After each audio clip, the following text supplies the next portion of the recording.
What is going on, guys? It's Nick here, back with another rankings video. This time we're doing the quarterbacks. You guys know how it works. Got the tiers highlighted. Let's start right at the top. Aaron Rodgers. I think a bounce back year for Rodgers. Rodgers and Newton are in this tier of their own. I know a lot of people are going to argue for Newton at number one. I just don't think you look. I put up their stats from the last season and where they ranked last season. Newton, he had 10 rushing touchdowns. I just don't think it's going to happen again. I don't think he's going to get 45 total touchdowns. Touchdowns are kind of fluky, not as much for quarterbacks, but rushing touchdowns are, just because he vultured so many away from Stewart last year. I don't think he'll have as many opportunities, so I think that'll go down. I just think Rodgers getting Nelson back, I think Nelson's such an underrated part of that offense, what people think. I mean, he stretched the field so much. He took the pressure off of Cobb. He's one more body that Rodgers just trusts him. He can throw the ball deep to him. He can throw him on timing routes. He just trusts Nelson. So I think with him coming back, having Cobb resume those slot roles, I think he's going to have a bounce back year. Remember, he's always top two, it seemed like, all the years prior except for last year. Last year was an aberration. He still finished 31 touchdowns to 8 picks. He's not going to throw picks.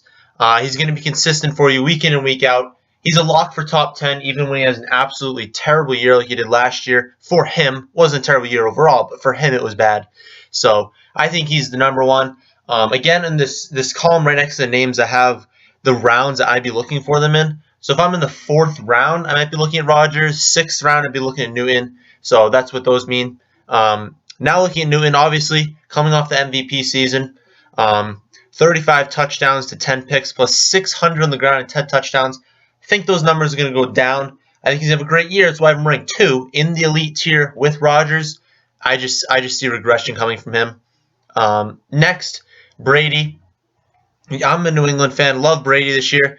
Even with the 4-game suspension, I mean, the quarterback pool is so deep that if you draft Brady, where I say 8th round is probably good value for him, then go down at this list. I mean, you guys can't see right now, but I have like Dalton. Dalton's probably going to go undrafted. I have him like 13th round value. I don't know what position it is. You have to scroll down, but you can grab a guy like Dalton, like Ryan, late in the draft that you can play for those first 4 weeks that he's suspended. And if you add up the numbers that the guy you drafted late puts up in the first 4 weeks, and then add it together with Brady's rest of the year, you're going to get an elite quarterback. And I think probably going to end up being the 3rd best quarterback if you put that together. I mean, he was 2nd best last year, 4,700, 36 touchdowns to 7 picks. He does score some rushing touchdowns too, because when they're at the goal line, like 1st and goal at the 1, he'll just try and sneak it. And he's really good at sneaking it, just running right up to the line and going from there. He doesn't get the rushing yards, obviously, but he doesn't throw picks, and he gets some rushing touchdowns. So great pick there. Another 8th round value I have is Brees. Brees started the year off awful last year, and then the whole offense started to click later in the year. I think if they have Ingram back, he's got another year with Cooks. They brought in Fleener as a tight end, and I just think he's a lock for like 4,800 yards. He had 32 touchdowns last year, 3rd overall quarterback, and a lot of people didn't really realize that, and he's being very undervalued this year. I mean, that's pretty good value. If you're going to get a guy that's probably a lock for top 5 at the quarterback position in the 8th round, I think that's good value. Again, I do like drafting later guys, and I'm going to tell you a few guys I really think you should target coming up. But I think Brees, I have him ranked 4th here. Some people have him ranked a little lower, but I think he's going to have a great year. And then rounding out the 2nd tier is Wilson. I have him at 9th round value. I've never actually ended up with him on my team because I still don't know how I feel about him. Almost, or a little over 4,000 yards last year. 34 touchdowns, 8 picks. Those touchdowns are going to come down. Baldwin had an insane end to last year. There's going to be regression there. But he had 500 rushing yards, only 1 touchdown. You got to think the passing touchdown is going to go down, but you got to think the rushing is going to go up. So I mean, he ended up last year as the 6th best quarterback. That's basically probably where he's going to end up. I have him ranked 5th. I'd estimate he ranks at the end of the year like 5th or 6th. So that ends the 2nd tier. And starting this next tier is Luck. And I also have him at 9th round value. I know I'm not going to end up with Luck on any of my teams. Just because I just don't want to draft him. I'm not going to reach for luck, definitely. I mean, he was the 28th best quarterback last year, and he was ranked first or second for a lot of people. I do think he's going to have a bounce back. I mean, obviously he's going to do better unless he gets hurt, because I mean he only played a few games last year. He's got a lot of weapons on that offense, consistent running back in Gore. So I think he's going to be fine. I just wouldn't draft him because I wouldn't draft, really wouldn't draft Wilson, Luck, or I have next Big Ben, just because I don't think the value there is as well. Whereas you can wait 2 more rounds and get a guy that's basically the same value. I mean, you look next. I guess I'll talk about Big Ben. Obviously, he has no Martavis Bryant this year, which is a hurt to his value, but he is getting Bell back, so that should ease the workload there. But he does get banged up sometimes. But I mean, if you're throwing to Antonio Brown, you're a pretty good lock to have a lot of receiving or a lot of passing yards. So, but the next guy, basically, these are the guys who I'm targeting: Eli Manning and Philip Rivers. I'm targeting in a lot of my leagues. I've been doing mock drafts, and you can get them in like the 12th and 13th rounds. I have them at 10th round values. Doesn't mean you have to take them in the 10th round. That's just where I see the value at. I mean, you look at Manning last year, 4,400 yards, 35 touchdowns, 14 picks, ended up being the 9th best quarterback. Then you look at Rivers, 4,700 yards, 29 touchdowns and 13 picks, 7th best quarterback. And I just think the yards is going to be there week in and week out with these guys. And again, I actually play in a bonus league. So if you get over 300 passing yards, you get a 5-point bonus. So that could be why some guys look like they might, like, it looks on the sheet like Eli should have been higher points wise because he had 6 more touchdowns and only 300 less yards. But it's just where you got the yards. Rivers had a lot of games where he got that bonus last year. And I think he's going to do it again. I mean, he's got Keenan Allen back this year. You got to remember, Keenan Allen was hurt for like half of last year, and he still had 47, almost 4,800 yards. Woodhead out of the backfield. You got to think Melvin Gordon's going to be a little better than he was last year. They brought in Travis Benjamin. So I love Philip Rivers and Eli Manning this year, bringing in Sterling Shepard. Those guys are great value. I have them ranked 9th and 10th. I think they're definitely going to be quarterback ones. Again, basically putting up slightly better numbers than they did last year, and last year they did great. So that ends up the 3rd tier. Now we go to the 4th tier, starting with Blake Bortles. Guys, I'm not drafting Blake Bortles in any of my leagues. I've already released a why Allen Robinson is going to be a bust this year. Bortles is going to be a bust. People have him way too high. He had 35 touchdowns last year, 18 picks. Okay, he makes bad decisions sometimes. The defense is getting better. So you got to think they're going to run the ball more if they're up. I mean, that defense was horrible last year. Plus, he was throwing a lot of picks. And it's almost like you want him to throw a pick. Because in my league, it's only -1. But -2 points for that pick. Then he gets the ball back and he throws like a 60-yard touchdown to Allen Hurns and Allen Robinson. So he gets you points. But he's not going to have as much opportunity as he did last year because the team's better. So he's going to be winning a lot more games. And he's not going to be able to throw a ton. So I see regression there. I have him ranked 11th, but I won't be drafting him at all. Next guy, Stafford, I actually really like.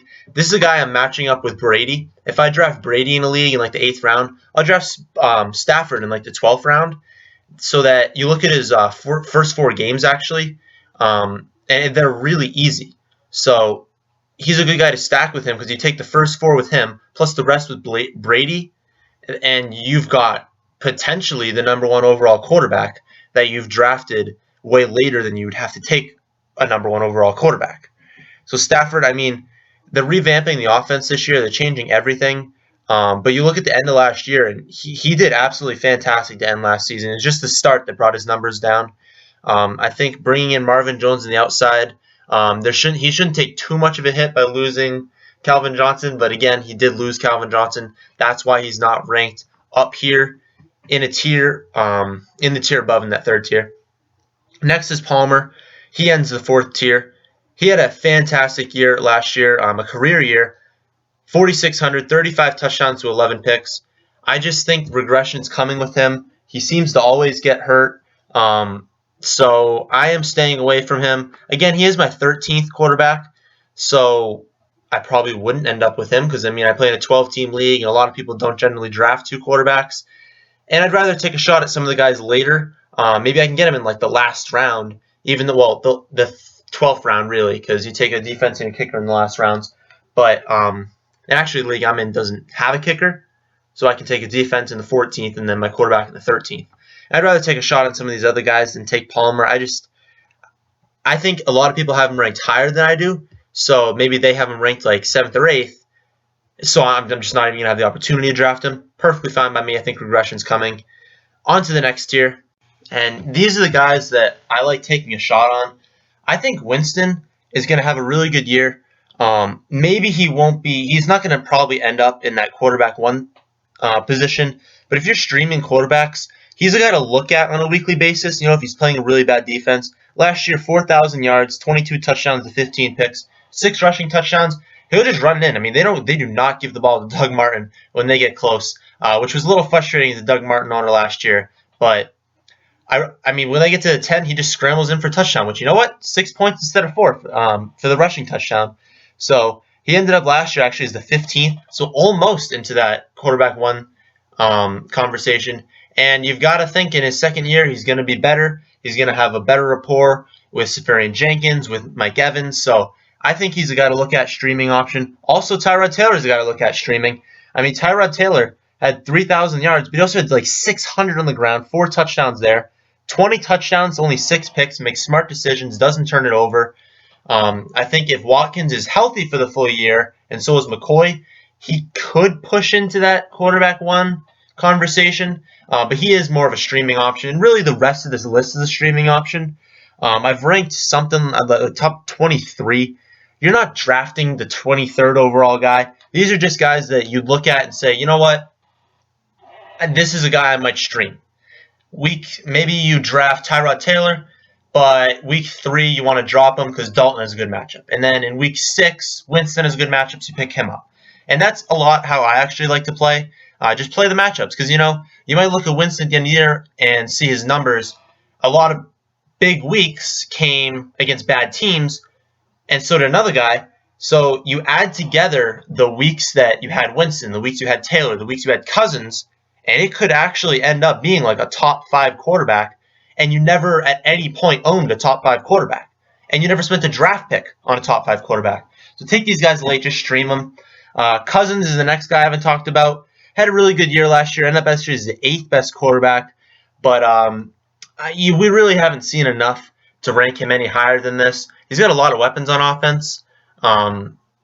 Older weapons in Deshaun Jackson, or not Deshaun Jackson, he's not old. Deshaun just inconsistent, but Pierre Garçon, they brought in a rookie this year. They've got an okay run game. We'll have to see how Matt Jones does, but I don't know. I think Doxson could replace Pierre Garçon as that number 1 by the end of the season, but not probably in the beginning. He's going to have to learn the offense a little bit in the beginning, but I do like Cousins definitely as a streaming option for you. So next, Dalton. I mean, he's not going to have Eifert potentially for the beginning of the season. As I'm recording this, we don't know, but he may not be healthy. He lost Marvin Jones, so really he's just going to be chucking it to A.J. Green. I have A.J. Green ranked 4th overall, 4th wide receiver and 4th overall in the draft.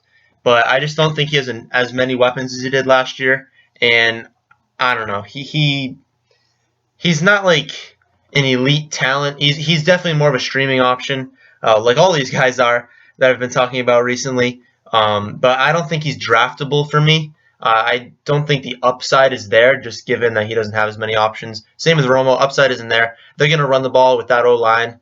Ezekiel Elliott's a great pick this year, but Romo is coming off an injury. So is Dez Bryant. I just wouldn't touch Romo at all this year.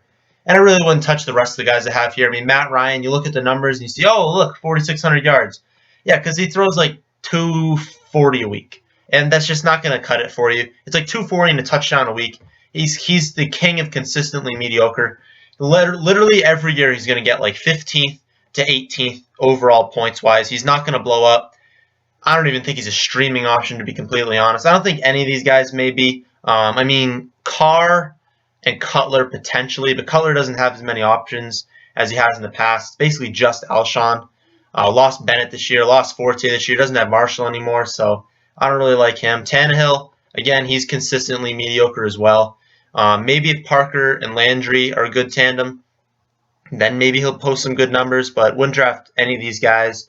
Carr's doing better He did better last year than his rookie year, but I definitely want to watch him probably the first like 4 weeks, see how he does before I'd put him in any of my lineups. And then Fitz, I mean, we don't even know if he's on a team anymore now. But if he is back with the Jets, he is an okay streaming option against a bad defense. But that wraps up the video. Definitely a shorter video than those wide receiver and running back ones. Less people to talk about. If you haven't watched the running back and wide receiver tiered rankings, go check them out. I've already posted them probably like last week. I don't know when I'm going to post these in what order, but this is definitely going to go up after those two. So check those out. If you watched this far, leave a like. Leave a comment on what you think I should do differently, what your rankings are different to mine, and thanks for watching.